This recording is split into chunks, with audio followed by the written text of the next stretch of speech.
Muy buenas noches.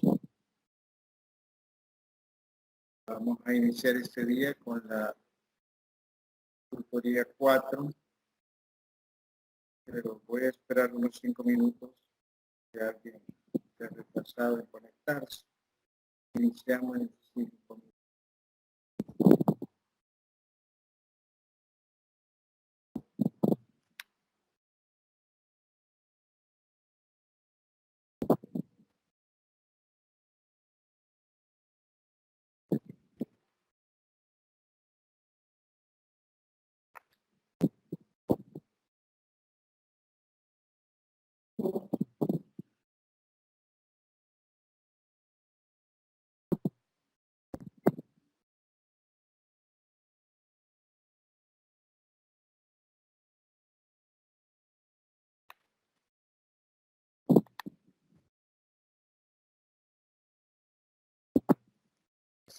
Bueno, vamos a comenzar el desarrollo del tema.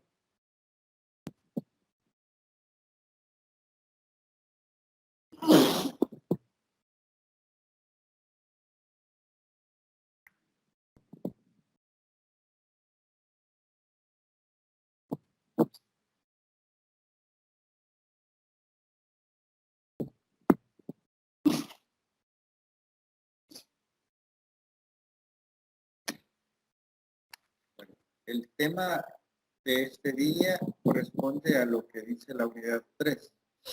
Rol de los diferentes actores del currículum durante la aplicación de diversos métodos didácticos de enseñanza. Entonces vamos a revisar qué hace cada uno en el proceso de enseñanza-aprendizaje de la matemática. ¿Quiénes son ellos? Bueno, el estudiante, el docente, el centro escolar, incluso los padres de familia tendrán algo que ver.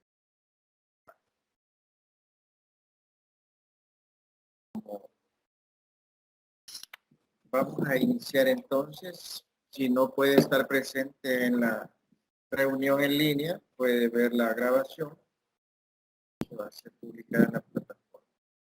Entonces, comenzamos. El tema es, ya dijimos, el rol de los diferentes actores. Digamos, el objetivo de esta unidad es analizar el rol de los diferentes actores del currículo durante la aplicación de diversos métodos didácticos de enseñanza y aprendizaje de la matemática. O sea que no nos vamos a centrar en otra cosa más que en el rol, el papel que desempeña o debería desempeñar cada uno de los actores en ese proceso tan delicado de enseñanza y aprendizaje de la matemática. O sea que en este momento no nos interesa cómo se comportan o qué rol desempeñan los de ciencia, los de estudios sociales, los de lingüística. Ahorita estamos con matemáticas. Primero hay que llevar una planificación. No vamos a llegar a improvisar. El estudiante cuando detecta o percibe que el profesor está inventando, está improvisando, bueno, este señor no preparó nada y aprovecha para hacer desorden, para distraerse, para hacer otras cosas, porque descubre que el profesor no lleva algo planificado, a inventar ha llegado. El National Council of Teachers of Mathematics, organización profesional de los Estados Unidos, publicó en el año 2000 un documento que se llama Principio y Estándar para las Matemáticas Escolares, con la intención de que fuera un recurso y una guía para la educación matemática, desde educación infantil de 4 años hasta segundo bachillerato de los ciudadanos del siglo XX. Vamos a revisar lo esencial de este documento. Ahí habla de principios para las matemáticas escolares. Los principios son enunciados que reflejan disposiciones básicas fundamentales para una educación matemática de calidad. Y son 6, según este documento, son 6 principios que no podemos ignorar. Veamos cuáles son. Permítanme. Para acá.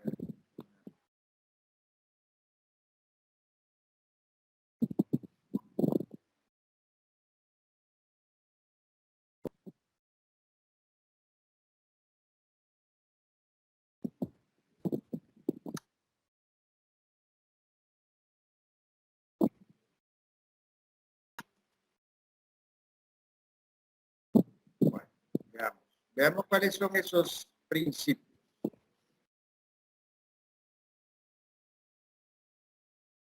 Los 6 principios plantean los temas siguientes. Número 1, igualdad, alta expectativa y fuerte apoyo para todos los estudiantes. La ley dice todos son iguales ante la ley. Pues lo mismo vale para la escuela, todos son iguales ante el docente. Hay que plantear altas expectativas y fuerte apoyo para todos los estudiantes, aún a los discapacitados. Número 2, currículum, centrado en matemáticas importantes y bien articulado en los diferentes niveles. Habla aquí de matemáticas importantes, que además van articulados, relacionados en los diferentes niveles. Es decir, que no podemos salir con el cuento de que la matemática de tercer grado no tiene nada que ver con la de cuarto. La de tercero es la base para la de cuarto. Enseñanza efectiva para que los alumnos aprendan bien. Enseñanza efectiva, eso quiere decir no llegar a improvisar. Aprendizaje de las matemáticas comprendiéndolas y construyéndolas activamente. La matemática en sí es abstracta. Y aquí se ha insistido en que hay que utilizar el método de resolución de problemas porque se ha comprobado que es el que facilita más el desarrollo de las competencias que el programa oficial pide, pero además es el que nos ayuda a comprender mejor los conceptos matemáticos que en esencia son abstractos. Evaluación para apoyar el aprendizaje y proporcionar información útil. La evaluación no es solo para decir quién queda reprobado y quién no. La evaluación es para ver qué fallas hemos tenido en el proceso, ya sea el estudiante o el docente, y hacer las correcciones a tiempo. Tecnología, que en este momento es esencial, influye en las matemáticas que se enseñan y potencia el aprendizaje. Las ideas matemáticas se consideran importantes, ¿por qué?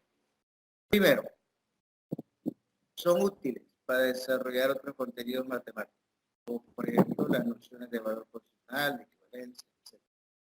Número 2, permiten relacionar diferentes áreas matemáticas, con las nociones de proporcionalidad. Número 3, posibilitan que los estudiantes aumenten el aprecio por las matemáticas como disciplina y como creación humana. Sería el caso de la simetría y la generalización, que ayudan a profundizar en la naturaleza y belleza de la matemática. Número 4, porque se utiliza en la resolución de problemas matemáticos y en otros programas, para ecuaciones y sistemas.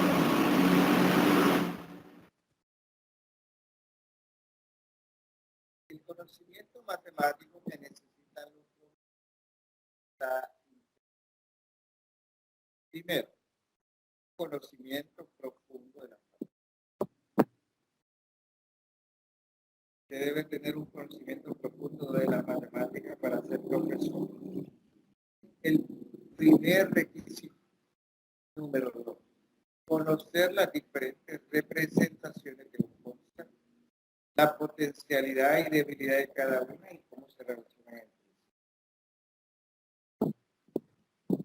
Hay tantos conceptos matemáticos que el profesor debe conocer las potencialidades y debilidades de cada concepto. ¿Cómo está relacionado un concepto con otro? Parte de su formación. Número 3, conocimiento profundo y flexible respecto a los objetivos curriculares y las ideas fundamentales en cada nivel.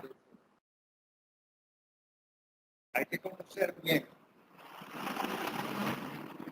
cuáles son los objetivos de esta unidad. Ese es lo que debo buscar, es lo que voy a conseguir con esto. Número 4, conocer qué ideas crean dificultad frecuentemente en los alumnos. Es decir, cuáles conceptos son más complejos que otros para ubicarme como docente. Yo ya voy a dar la clase sabiendo que este tema que voy a desarrollar este día tiene complejidades y los alumnos tienen dificultades. Número 5, conocimiento sobre cómo pueden representarse eficazmente estas ideas y las formas en que pueden ayudar a superar las concepciones más comunes. Conocer cuáles son esas complejidades y cómo se pueden superar. Número 6, conocimiento en cuanto a la forma de evaluar el aprendizaje. Porque la evaluación no es solo para ver si aprobó o reprobó. La evaluación es para hacer las correcciones a tiempo. Eso es importante.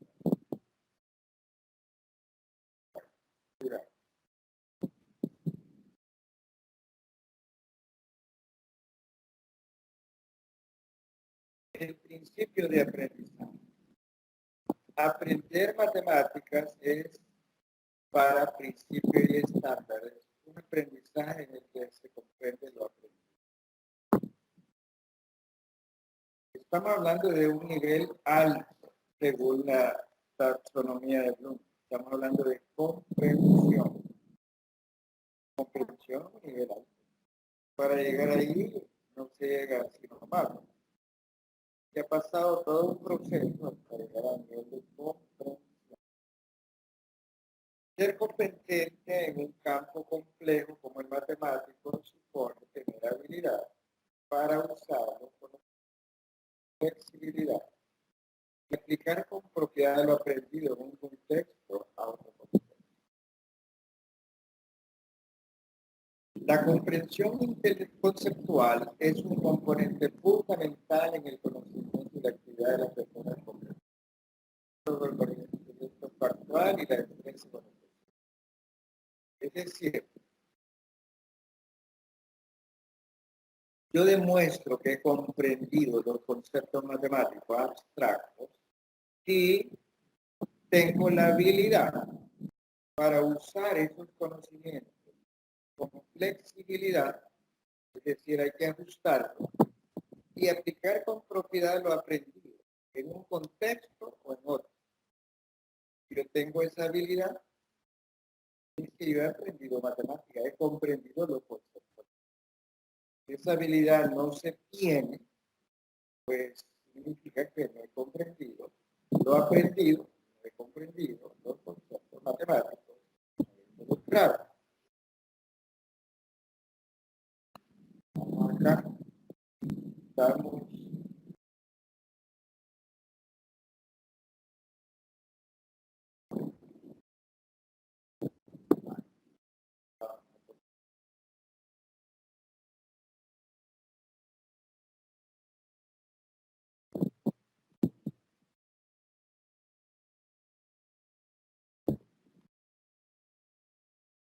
que ganan. Ahora vamos con el principio de evaluación. Y la evaluación consiste en un examen al final del periodo de enseñanza, solo para certificar las adquisiciones de los alumnos, que está desaprovechando el sistema. Porque la evaluación debería ser algo periódico, porque de esa forma le da idea al profesor y al estudiante cómo va, si fueron acertadas las decisiones, las actividades, la estrategia, la metodología, la entidad, etc.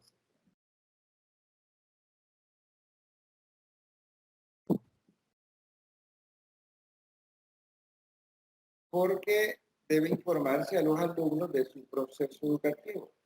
Es decir, no solo debería hacerse a los alumnos, sino también para los alumnos. Es decir, si yo voy a hacer una evaluación a los alumnos, voy a dar a conocer los resultados, porque la evaluación debe servir para los alumnos. Hacerla a los alumnos, para los alumnos. Es importante. A decirle al estudiante, mire, son los resultados. Parece que no vamos bien. En algo hemos fallado. Revisemos. Entre las técnicas de evaluación que pueden utilizar los profesores tenemos las cuestiones de respuesta simple o donde hay que elegir, etcétera, etcétera. Hay una variedad de técnicas de evaluación. ¿Cuál voy a usar? Pues con solo que no use la misma cada vez. Mientras más variedad de técnicas de evaluación, mejor. ¿Por qué? Porque es más representativo el resultado. Usted no tiene a todos los alumnos clonados. Cada alumno es diferente de otro. Ellos llevan su propio ritmo, que no es el mismo para todos. Tienen su propio estilo de aprendizaje, tienen intereses diferentes. Por lo tanto, yo hoy voy a evaluar usando esta técnica, en la próxima utilizo otra y otra y otra y otra. Cuando venga a repetir, pues ha pasado bastante tiempo. ¿Por qué? Porque eso es más representativo. Y además al estudiante le gusta porque le dice, bueno, siempre examen escrito, prueba objetiva.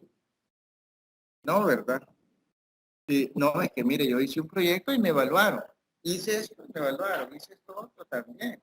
Entonces el estudiante sabe que todo lo que haga al final suma. Vamos con el principio tecnológico. Las calculadoras y los ordenadores. Mediante eso, los alumnos pueden examinar más representaciones o ejemplos. La ventaja de la tecnología es que permite desarrollar conceptos abstractos, bajar el nivel de abstracción y además permite modelizar. Pueden centrar su atención en tomar decisiones, reflexionar, razonar y resolver problemas. Entonces, la tecnología es importante, pero hay que saberla usar. Si la tecnología no me sirve para alcanzar el objetivo general que dice el programa, entonces la tecnología la estoy usando mal. Porque la tecnología debe transparentar ese objetivo, debe contribuir a lograr el objetivo. Eso significa que yo no le puedo decir como docente al estudiante, encienda la computadora y trabajen. ¿Y cómo van a trabajar? ¿Cuál es la guía que le da? ¿Qué van a resolver? Como no les dije los detalles, lo más seguro que entren a juegos que no son juegos educativos, juegos de Mario Bros, juegos free, etcétera, etcétera. Con eso que ganan, nada, solo perder el tiempo, desperdiciando un recurso valioso. Entonces, tengo que usar las computadoras, pero llevar una clase planificada. Vale, muchachos, hoy vamos a utilizar GeoGebra para ver el tema de funciones. Les voy a explicar cómo se grafican las funciones, cómo se sacan los pares ordenados, etcétera, etcétera. Y les voy a explicar también la utilidad de estos gráficos. Luego les voy a poner aquí 6 ejercicios que ustedes van a resolver en GeoGebra, hacen la captura de pantalla y esas imágenes me las van a enviar a mi correo. Ahí el estudiante no tiene que adivinar nada. Si usted lo ve en otra cosa, puede llamarle la atención, puede haber alguna sanción, porque usted no ha dicho entren a internet y busquen. Usted ha dicho abran GeoGebra y van a resolver estos ejercicios que yo previamente voy a ejemplificar aquí con el proyector. Ahí es otra cosa. Acciones y responsabilidades para la realización de los principios. Ya vimos los principios. Ahora veamos cuáles son las acciones y responsabilidades para que estos principios se cumplan. Veamos. Los profesores de matemática, en el caso primero de los profesores, tienen que desarrollar y mantener los conocimientos matemáticos y pedagógicos necesarios para enseñarlas bien. Eso supone ser un buen matemático y un buen profesor. Conocer y ser bueno en matemáticas, pero además conocer los principios pedagógicos y toda la teoría pedagógica que está involucrada en el proceso de enseñanza-aprendizaje. En los últimos grados de educación básica, o sea, octavo y noveno, es cuando se empiezan a configurar las actitudes de atracción y de rechazo de las matemáticas. Y en bachillerato es cuando se consolidan y afloran con total nitidez. Por tanto, lo prioritario es fomentar y desarrollar actitudes positivas. Para ello, los profesores necesitan comprender los objetivos matemáticos que se marcan y sus puntos de vista sobre la educación matemática y ser capaces de articular unos y otros de manera satisfactoria. Están diciendo al docente en este punto que debe ser usted a nivel personal un excelente matemático, un hombre que se sabe todo de matemática, pero debe conocer muy bien todo sobre educación matemática. La educación matemática es otra rama, una disciplina que hay que conocerla, porque esa disciplina me va a decir a mí como docente cómo debo enseñar matemáticas. Veamos ahora a los estudiantes. Aprender matemática es estimulante, gratificante, pero a veces es difícil. Para disfrutar las primeras cualidades y superar la última, lo más importante no es precisamente tener aptitudes e intereses, sino más bien no responder emocionalmente con actitudes que son francamente negativas para toda comprensión ante la simple presencia de los símbolos matemáticos. Es decir, en otras palabras, tenemos que desbloquear al estudiante. Cuando su celular está bloqueado, usted no puede llamar, no puede hacer nada. Carga el celular de adorno. Si usted lo desbloquea, bueno, el celular es un aparato de mucha utilidad. Lo mismo pasa en matemáticas. El estudiante antes de entrar a la clase de matemáticas, los compañeros le dicen es que esa materia es difícil, esa materia no la vas a pasar, es que esa materia, y de remate el profesor no explica bien y que mira que esto y que lo otro. Ya esos prejuicios ya los grabó. Y aunque el profesor sea brillante, los prejuicios no lo dejan ver, no lo dejan comprender.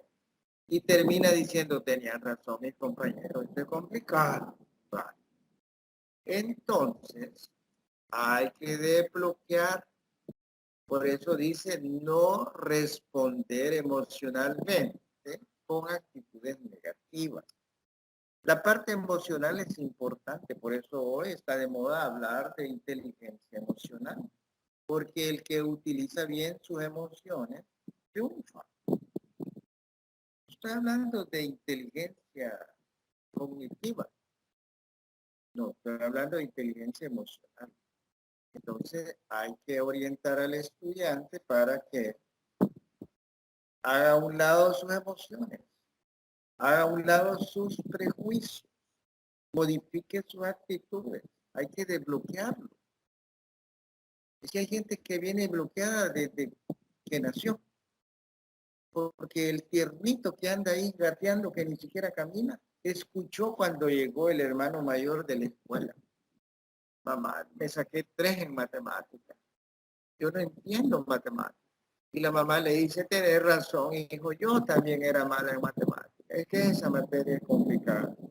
El niño está oyendo, no sabe ni qué es matemática. Por último, que no sabe ni qué es la escuela. Él se imagina la escuela quizás como un parque. Lo que sí le quedó bien grabado es que la matemática es difícil y que no la van a comprender porque su hermano mayor no la comprendió, su mamá no la comprendió. Este niño el primer día de clase y llega la profesora, va, hoy vamos a estudiar matemática. Ah, ahí aparece el subconsciente y le dice, esto es lo que no se puede comprender. Entonces el primer trabajo del docente es quitar ese prejuicio, de bloquear, presentar la matemática como algo atractivo, como un juego, como algo estimulante, como algo útil, que no todos los docentes lo hacen. Entonces, eso es lo primero. Muy diferente es que el niño, el hermano mayor, llegue y le dice, mamá, me saqué 10 en matemáticas. Ay, que la materia es bonita. Yo solo 9, 10 se me sacaba cuando estaba estudiando. Y me ha servido tanto la asignatura a mí, en mi negocio, en esto, en lo otro. Y el niño está grabando todo eso. Cuando llega el primer día de clase y llega la profesora y le dice, hoy vamos a estudiar matemáticas. El niño dice, ah, esto es lo que mi mamá decía, que es interesante, que le ha servido. Y el niño con gusto recibe la clase. Y es bueno en matemáticas. Es la otra cara de la moneda. Un buen clima de clase es absolutamente necesario para potenciar positivamente el autoconcepto de los alumnos. Que se ha observado favorece el aprendizaje matemático. Es decir, el autoconcepto se refiere a cómo me veo yo, cómo me ven los demás, pero especialmente cómo me veo yo. Si yo me veo incapaz, inútil de comprender la matemática, bueno, la consecuencia ahí van a estar. Entonces, si yo digo, no, es que yo tengo habilidad para eso, ahí cambia el panorama. Veamos acá, esto.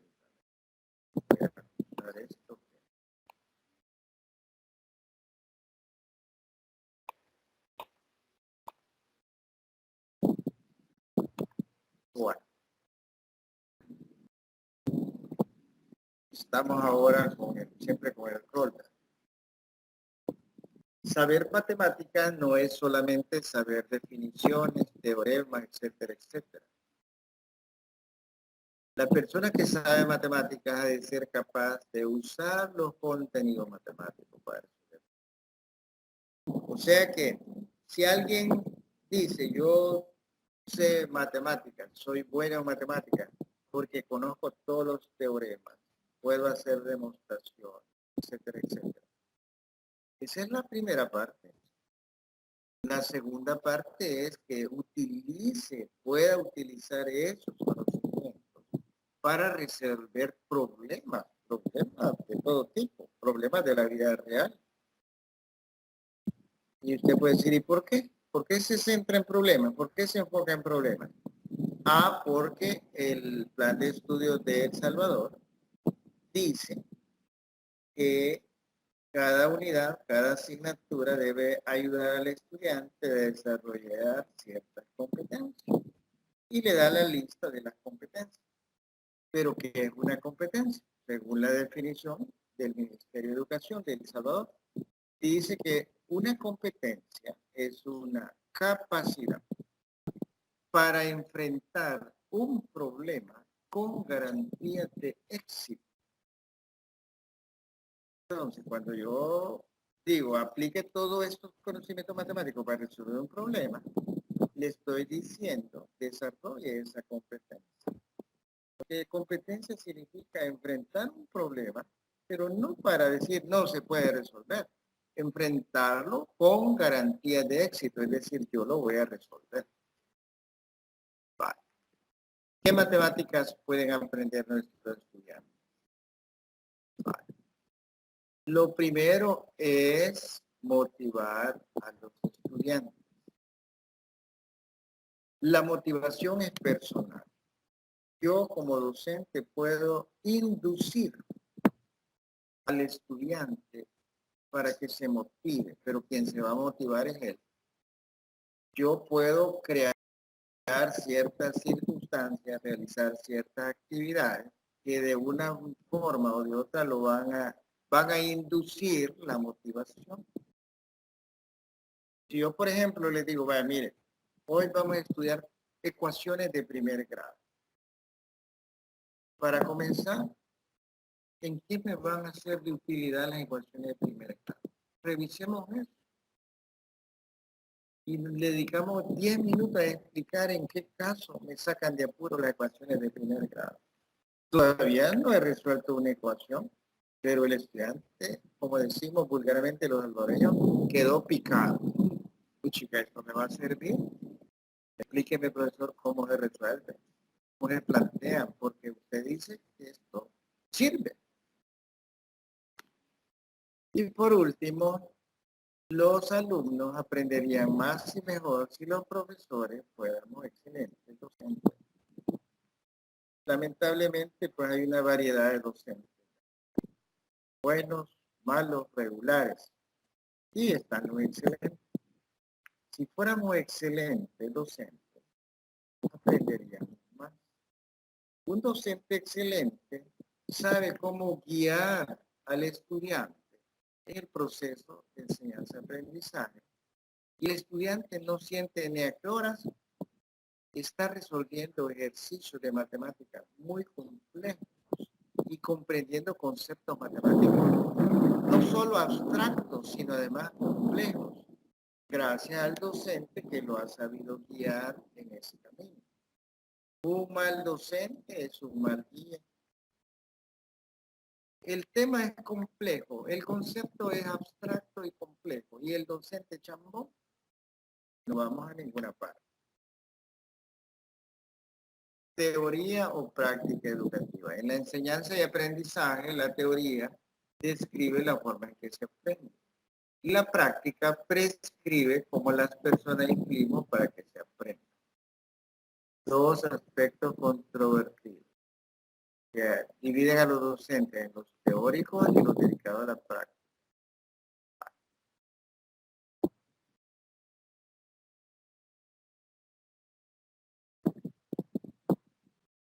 Las dos cosas son importantes. La teoría es importante porque me da a mí como el horizonte que yo voy a seguir. Pero luego viene la práctica.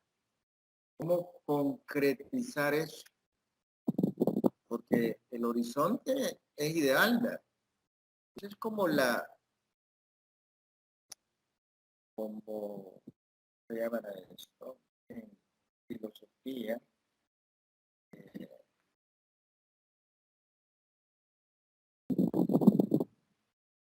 lo que le llaman sin lugar. En filosofía se habla de algo así como un ideal, una utopía. Así es el término exacto, utopía. La utopía se llama utopía porque nunca se va a alcanzar. Y si nunca va a alcanzar, ¿para qué la voy a conocer yo? ¿Qué utilidad tiene? Porque la utopía, aun cuando no se va a alcanzar, me orienta, me guía. Yo voy avanzando. Hoy ya no estoy como antes. Mañana ya no voy a estar como hoy. ¿Por qué? Es que voy siguiendo ese lineamiento. Sé que nunca lo voy a alcanzar, pero cada día avanzo más. Esa es la utilidad de la utopía. Entonces, la teoría igual. La teoría me dice, mire, por aquí debería ir usted. Ya a la hora y la hora con los 30 alumnos que tengo enfrente. Eso ya, ¿cómo aplico todo eso que me dijo la teoría en este caso? Entonces, las dos cosas son necesarias. Hoy se habla de investigación, acción. Es decir,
fue la interrupción, pero hubo un corte de energía. Hay una lluvia fuerte aquí. Entonces, continuamos. Habíamos dicho que las dos cosas son importantes, la teoría y la práctica. Digamos, una teoría debería basarse en la observación de la conducta de los alumnos en situaciones de aprendizaje. Así podría explicar lo que vemos en las aulas.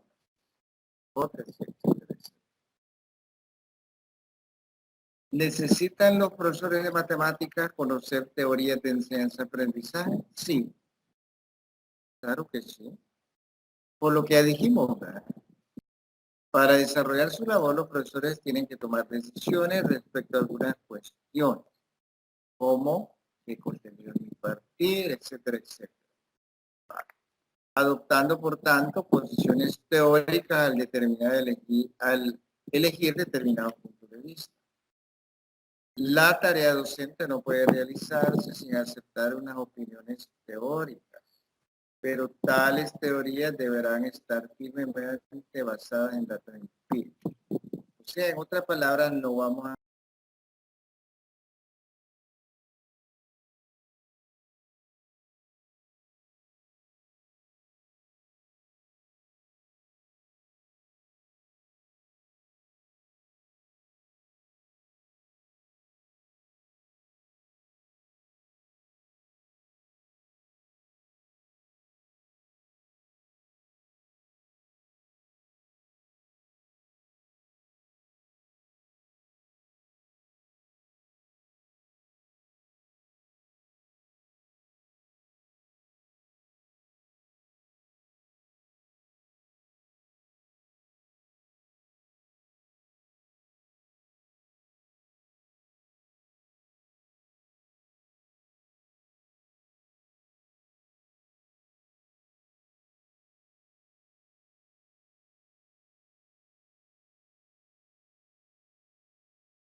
actividades mentales en el aprendizaje de matemáticas.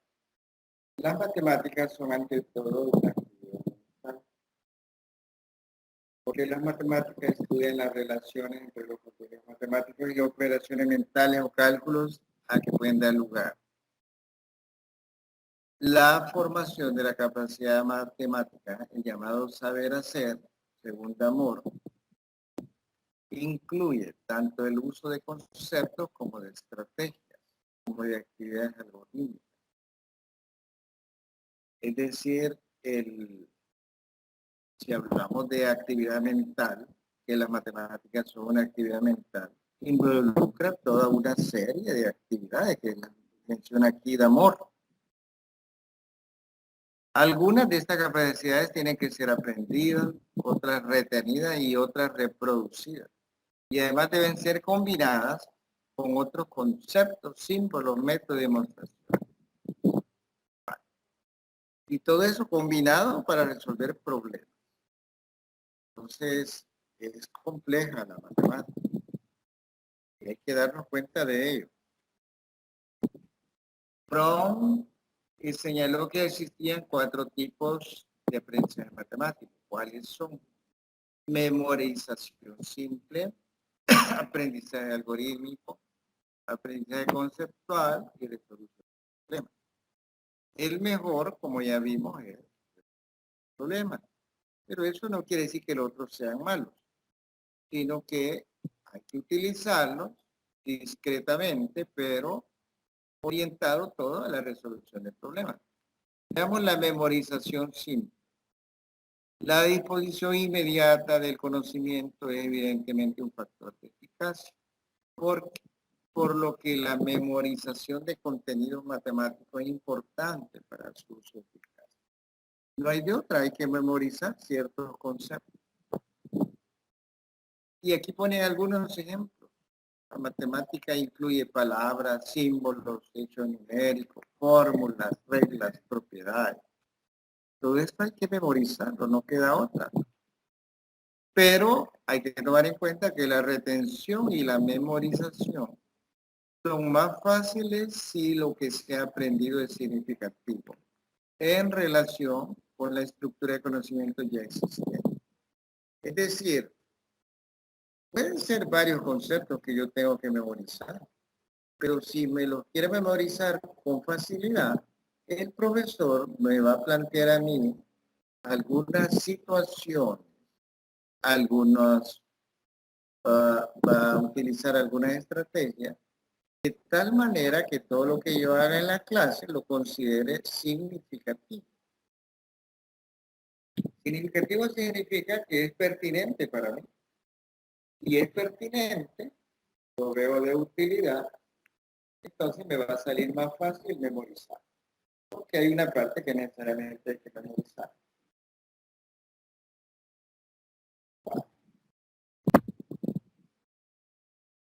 Por los niños de primer nivel, no hay de otra más que los juegos para que aprendan a memorizar. Porque no hay otra, tienen que memorizar. El segundo es el aprendizaje de algoritmo. La palabra algoritmo es de un señor musulmán, que era además astrónomo y geógrafo. Algoritmo es una serie finita de reglas a aplicar en un orden determinado a un número finito de datos para llegar con certeza a en un número finito de pasos, cada uno de los cuales es. Primero, no es en desorden, hay un orden a seguir. Si me salto un paso, a lo mejor ya me confundí, el resultado no va a ser el esperado. Entonces, me dan una serie de pasos que yo debo seguir con mucho cuidado y en el orden que me lo dan para llegar a ese resultado. Gómez distingue 5 métodos predominantes: el reglado, el razonado, el de repetición, el intuitivo y el orientado al estudio. Es decir, el aprendizaje algorítmico se divide en esas formas. En algunos casos habrá que utilizar una, en otros casos otra, pero sobre todo debe tener estas características. Primero, la intuición. Segundo, considerar las variantes en la representación. Debe ser cíclico. Hay algunas cosas que repiten. Y además debe ser dinámico. Hay que analizar más el proceso, el procedimiento. El método orientado a la estructura, era el otro, surgió alrededor de 1960. Los profesores, a través de su experiencia y las interacciones diarias con sus alumnos, pueden diferenciar a aquellos estudiantes que ante un problema son capaces de establecer relaciones entre los datos, de otros alumnos que intentan aplicar un algoritmo. El primer grupo de estudiantes relaciona el algoritmo con su conocimiento previo y posee una comprensión relacional, mientras que el segundo logra aplicar un algoritmo y conseguir la respuesta correcta, por lo tanto posee una comprensión instrumental. O sea que hay dos comprensiones, la relacional y la instrumental. La relacional, digamos que es como la básica, pero es mejor la instrumental. Las dos deberían adquirir los estudiantes con el apoyo del docente. Cuando el niño está en los primeros grados, no es conveniente darle algoritmos, los pasos a seguir. Se le van a dar esos algoritmos hasta que el estudiante los requiera. Podría ser en tercer grado, podría ser en cuarto, pero mientras no los requiera, hay que dárselo para que desarrolle su capacidad. Veamos acá.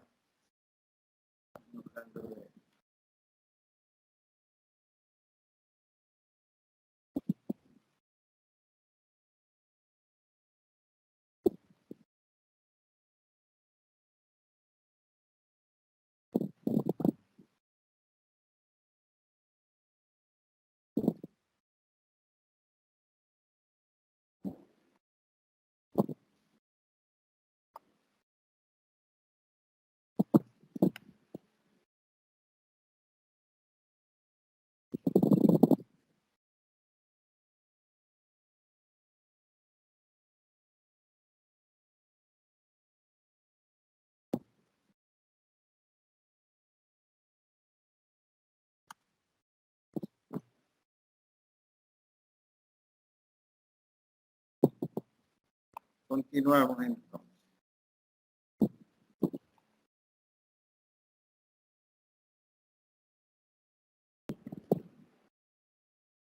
El cálculo es crítico. Conocer las nociones aritméticas que gobiernan los algoritmos para aplicarlas adecuadamente. Ahí hay que tomar en cuenta el concepto base, valor de posición, las alteraciones invariantes, las leyes. Es decir, cuando hablamos de aritmética, estamos al cálculo escrito. Estamos hablando de tomar en consideración esto. Los niños por sí pasan por sí mismos del percepto al concepto. Es decir, lo primero es el percepto, es decir, lo que el niño percibe. Después, con el tiempo cambia el percepto, lo que él percibe, por el concepto, porque su experiencia y su desarrollo ha aumentado. Concepto es una idea puramente mental, inaudible e invisible. Los conceptos describen alguna regularidad o relación dentro de un grupo de hechos y son designados por algún signo o símbolo.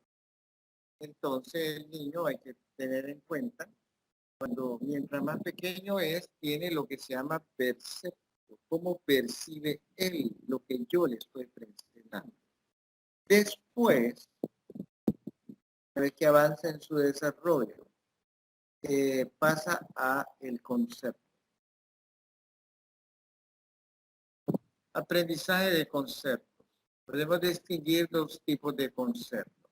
Aquellos que proceden de nuestra experiencia sensorial, que llamaremos conceptos primarios, y aquellos otros que se abstraen de los anteriores, les llamaremos conceptos secundarios. Los conceptos matemáticos son de tipo secundario. Son generalizaciones sobre ciertas relaciones. Es decir, los conceptos primarios se basan en experiencias sensoriales y motoras del mundo exterior. Ejemplo de esos conocimientos primarios, la temperatura, el calor, el frío.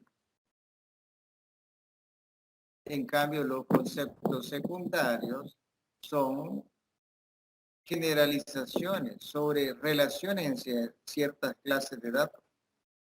Pero en su formación, algunos también hacen uso de la experiencia, por ejemplo, el número, el concepto de número, el concepto de tiempo.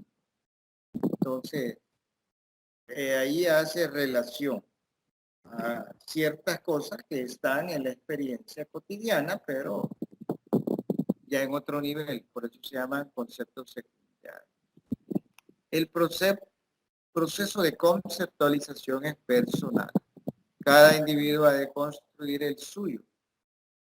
No todos los alumnos logran los mismos niveles de comprensión de un concepto.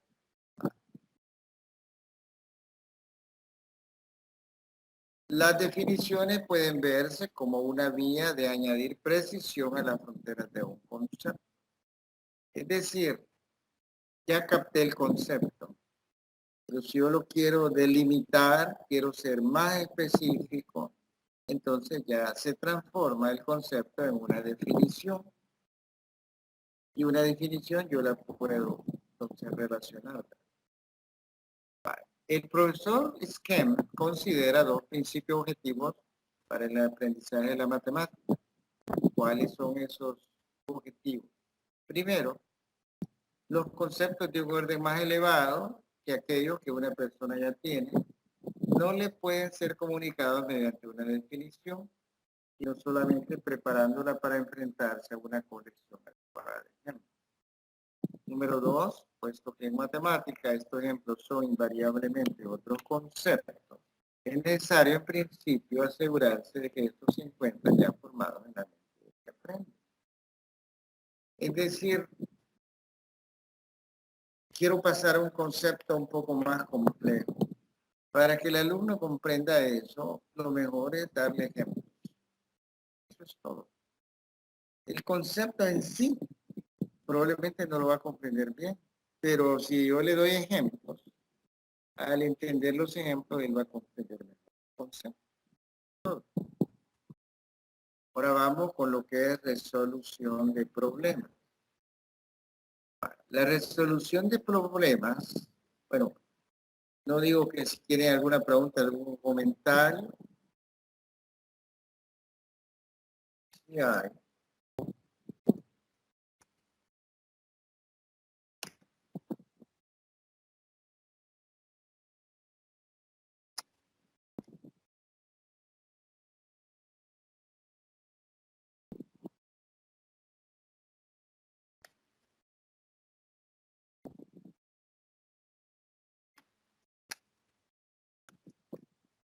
Mire eso.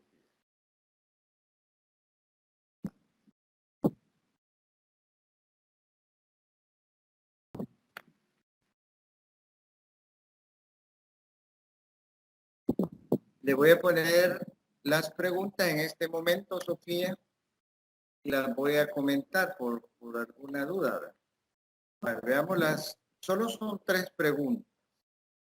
Voy a hacer la captura de pantalla, permítame, le voy a ampliar esto.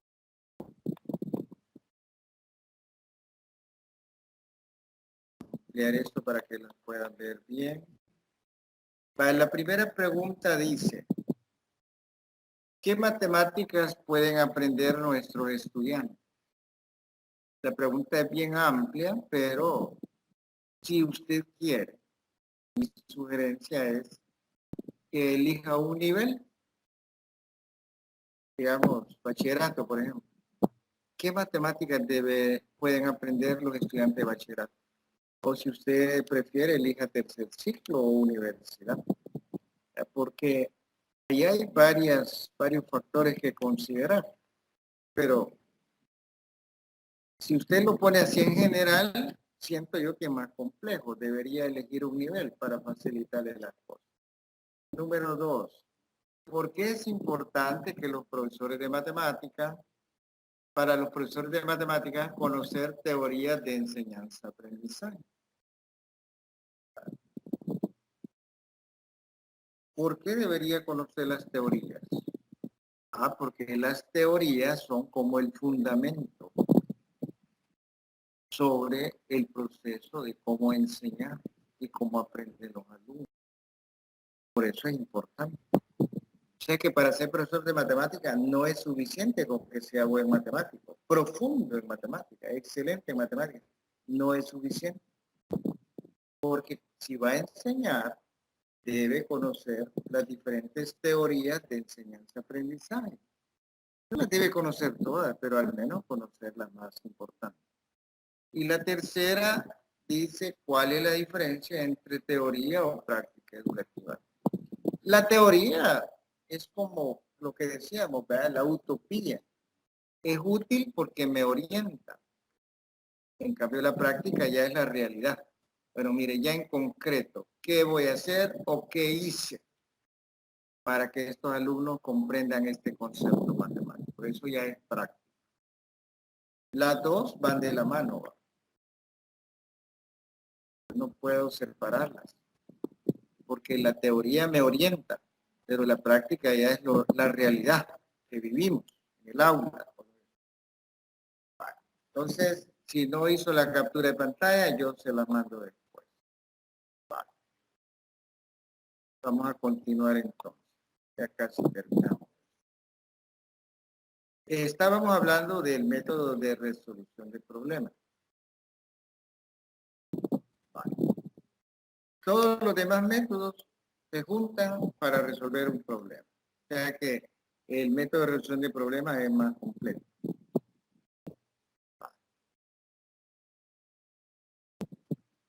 Dice este señor Schonfeld que ser un problema no es una propiedad inherente de una tarea matemática. Es una relación entre el individuo y la tarea, lo que hace a la tarea un problema para esa persona. Es decir, la relación que se establece entre el individuo y la tarea que le presenta es lo que hace que se convierta en un problema. Para que haya verdaderos problemas que obliguen al estudiante a tomar decisiones, planificar y recurrir a su bagaje de conceptos y procedimientos, es preciso que las tareas sean abiertas, diferentes unas de otras o sea imprevisibles. Un problema es siempre una situación en algún sentido sorprendente. O sea, sorprendente porque, primero porque la solución no es obvia. Segundo porque voy a usar mi capacidad de análisis, reflexión, revisar todos los conocimientos que tengo para ver cuáles son de utilidad para vislumbrar por dónde va la solución del problema. Características, ventajas, limitaciones y recomendaciones de algunos métodos. Los andamios que proporcionan los docentes para que sus estudiantes construyan conocimientos matemáticos, fomentan procesos matemáticos como la resolución de problemas, el razonamiento, etc. En el caso de las matemáticas hay dos andamios que son esenciales que no deberían faltar. Primero, la contextualización, descontextualización y recontextualización de los conocimientos. Y el que tiene que ver con el trabajo de cognición, metacognición y revisión de la cognición. Las interacciones de los docentes con los alumnos se interpretan como una ayuda. Es decir, la parte de contextualización es importante. Y la parte cognitiva, que hace referencia a la metacognición y la revisión de la cognición. Las dos son esenciales. Si yo voy a plantear un problema, bueno, voy a ver en qué contexto está ese problema. El contexto es importante. Y luego ver la parte de cognición, el proceso cognitivo que se va a desarrollar. Para Álvarez, el desarrollo de las competencias cognitivas básicas requiere que los educadores conozcan el aprendizaje, comprendan los procesos a través de los cuales se desarrollan las habilidades. ¿Cuáles son esos procesos? Son 5, con este autor. Primero, la mecanización. La mecanización no es que sea mala. El problema es quedarse ahí. Porque si es mecánico el asunto, puede ser hecho por una máquina, por una computadora. El segundo es la configuración, es decir, establecer relaciones, definir funciones. Yo cuando estoy analizando un problema, trato de relacionar los datos que me dan. Y es un proceso mental elevado según la taxonomía. El tercero es la abstracción. Ir del todo a las partes y viceversa. Componer y recomponer. Globalizar, etc. La abstracción ya es otro nivel. Basado en este problema, basado en la realidad que veo, voy a llegar a algo que es abstracto. El cuarto, la lógica. Establecer, interpretar y argumentar relaciones causales. Formular hipótesis, seleccionar y manipular variables. Por último, la formalización. Después de experimentar la alternativa de solución propuesta, se verifica, comprueba y demuestra que es viable, es lógica y que además es pertinente. Eso ya es la formalización. Bueno, ya revisamos todo, ya comprobamos, ya demostramos. Ahora viene ya el planteamiento de la forma. Este modelo, también conocido como el saber enciclopédico, se basa en la asociación y creación de ideas. Luego está el modelo cognitivo, que trabaja con dos tipos de conocimiento, el espontáneo y el formal. Luego sigue, bueno, dice que este modelo entiende el aprendizaje como un proceso de construcción. Bajo este enfoque, el rol del docente consiste en diseñar situaciones de aprendizaje que estimulen actividades. Para acabar, los conceptos matemáticos se aprenden en forma progresiva, evolucionan, crecen, se desarrollan, amplían en cada periodo de aprendizaje. Para ello, el proceso de aprendizaje, enseñanza de la matemática no debe ser del tipo memorístico. Este debe enfocarse en la comprensión de los principios y conceptos básicos. El modelo cognitivo el que se recuerda. Claro.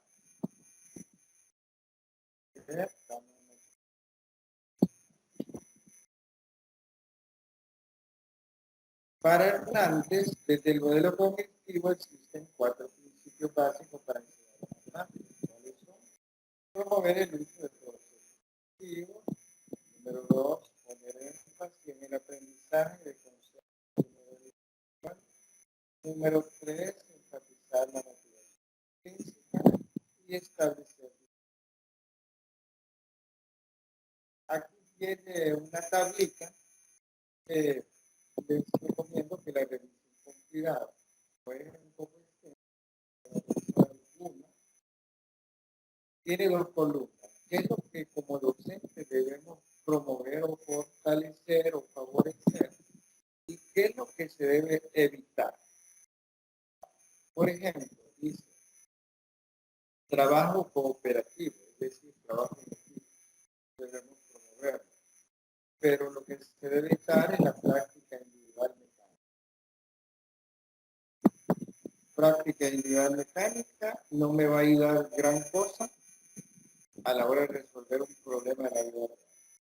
No quiere decir que no ayude en nada, es que no me va a ayudar del todo. Otro ejemplo, ritmo personalizado es lo que se debe promover y evitar el ritmo uniforme. ¿Por qué? Porque no todos los alumnos son iguales. Cada quien tiene su ritmo de aprendizaje, cada quien tiene su estilo de aprendizaje, etc. No digamos de la realidad social que vive allá en su casa, en su colonia. Imagine un muchacho de un hogar desintegrado y que además sufre maltrato infantil. Ya no está en la misma condición que un muchacho que vive en una familia decente, que se aprecia, que se respeta. Es diferente. Entonces, les recomiendo que esta tablita la revisen muy cuidadosamente y si tiene alguna pregunta, algún comentario, pues que lo haga. Y lo último de la tablita dice evaluar el razonamiento. Esto es lo que se debe comentar y se debe evitar evaluar algoritmos. Porque un algoritmo es un proceso más mecánico. El razonamiento no es mecánico. Vale. Álvarez enumera las ventajas de aprendizaje significativo para la enseñanza matemática. El estudiante dice que retiene por más tiempo el concepto matemático, adquiere con mayor facilidad los nuevos conocimientos, observa la nueva información y aprende. Pero estamos hablando de un aprendizaje significativo. Significativo quiere decir que para el estudiante ese aprendizaje es de utilidad, es pertinente, le va a servir para enfrentar los problemas. Por eso es significativo. Los factores más relevantes que originan las actitudes negativas hacia las matemáticas son las percepciones generales y actitudes hacia las matemáticas que transmiten a los niños. El niño ya llega con prejuicio a la escuela. Hay que desbloquearlo, hay que quitarle el modo de presentación. Si el profesor llega al primer día de clase y le dice, va, jóvenes, prepárense, esta materia es difícil, y no cualquierita me van a sacar 10, ya está bloqueando a los estudiantes. Porque un estudiante listo dice, ¿y para qué nos ponen cosas imposibles? Y dice el profesor que esto no se puede aprender, entonces, ¿qué estamos haciendo aquí? Vámonos. Número 3, las actitudes de los maestros de matemáticas hacia los estudiantes. Hay que ser cuidadosos, el trato, las palabras que usamos. Eso influye, acuérdense que ellos son adultos todavía. Entonces, están en proceso de formación y por lo tanto son muy sensibles. Número 4, la naturaleza del pensamiento matemático y el lenguaje de la matemática. La naturaleza del pensamiento matemático, estamos hablando de razonamiento lógico. Nosotros como seres humanos hemos sido diseñados para pensar de manera lógica, pero el pensar así nos asusta y dejamos de pensar así. Pero la matemática es lógica. Entonces la matemática nos pide retomar esa forma de pensar lógica porque así fuimos diseñados. Y luego el lenguaje de la matemática. El lenguaje de la matemática que es diferente al lenguaje de las otras ciencias, de las otras disciplinas. No es que sea imposible, pero debemos conocerlo, debemos ir acostumbrándonos, porque la matemática, por ser una ciencia exacta, tiene su propio lenguaje, sus propios símbolos, precisamente por eso, porque es exacta. Si usamos lo mismo que usa medio mundo, en algunas cosas se vuelve ambiguo y la matemática no puede ser ambigua. Entonces, en determinado momento, la matemática usa su propio lenguaje, que hay que conocerlo, porque es exacto, porque es una ciencia exacta.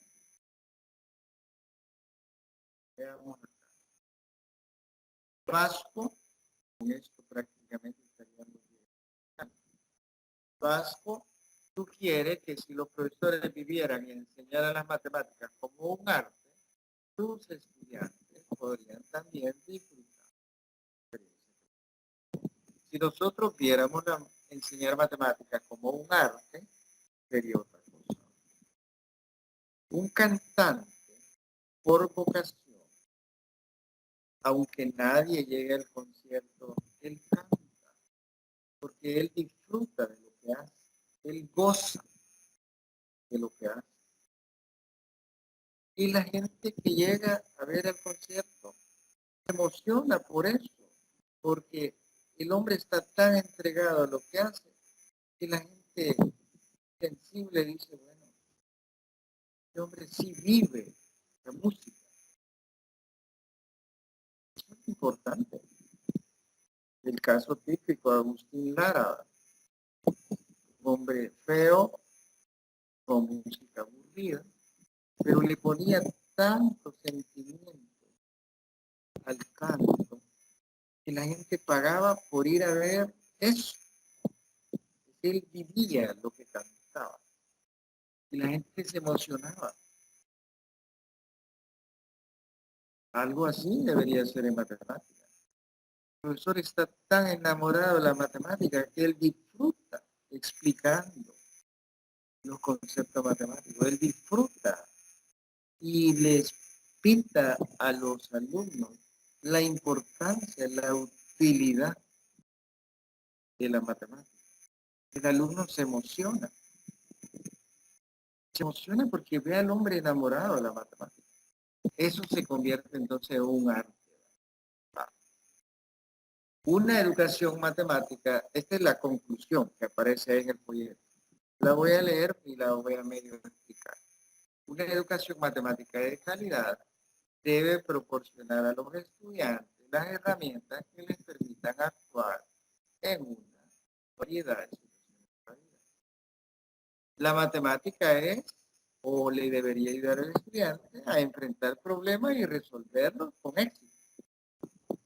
Cuando usted le presenta un problemita ahí en clase, es porque lo está entrenando para los grandes problemas que va a tener allá afuera y que debe resolverlo. Por eso es que no se debe enfocar mucho la parte mecánica, la parte de algoritmo. Porque y si a la hora de enfrentar un problema no encuentra el algoritmo, pues no lo va a poder resolver. En cambio, si se le entrena para resolver problemas en clase, afuera, no importa cuál sea el problema, él va a encontrar una solución. Vale. La matemática es una ciencia dinámica que constantemente está cambiando, por lo que su enseñanza no es un proceso fácil. Esto requiere que los docentes estar atentos y abiertos a estos cambios. También les implica estar al día con las teorías educativas, porque deben favorecer los aprendizajes significativos. A lo largo de esta presentación siempre se habla de aprendizaje significativo. Si el estudiante no lo ve de utilidad en su vida, no lo ve pertinente, entonces no es significativo para él y el aprendizaje se cae. Que va a querer estudiar algo que no le va a servir para nada. Entonces comienza a molestarse, sale de clase, porque es que esto que me está enseñando no me va a servir para nada. Si el profesor se lo planteó y lo convenció de la gran utilidad de lo mucho que le va a servir la competencia que ahí va a desarrollar, bueno, cambia el panorama, y aún con las dificultades que pueda tener, se va a esforzar por resolver los problemas planteados por el profesor matemático. Punto. Bueno, les pongo otra vez las preguntas por los que no estuvieron. Voy a leer. Son 3. Se la responde y sube la respuesta a la plataforma. Número 1. ¿Qué matemáticas pueden aprender nuestros estudiantes? ¿Cuáles matemáticas? aquella que va más por algoritmo, mecánico, etcétera, o aquella que se orienta a la resolución de problemas. Hay que ver, ¿verdad?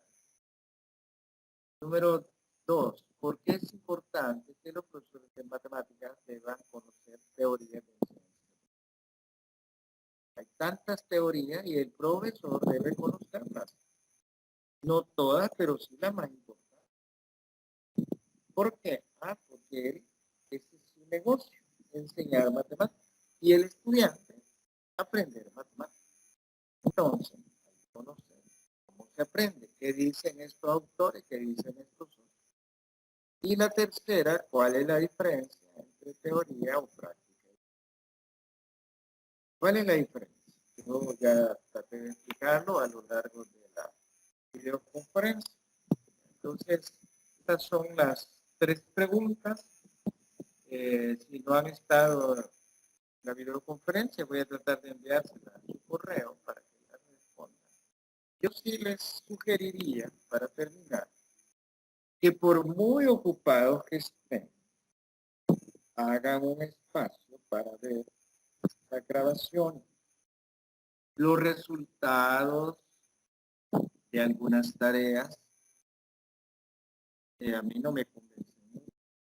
Sí han habido 10, de eso no tengo nada que decir, pero también ha habido gente mala. Y a mí eso me preocupa. ¿Por qué? Porque estamos hablando de asignaturas fundamentales. Yo lo felicito si usted lleva 10 en materia de puros números.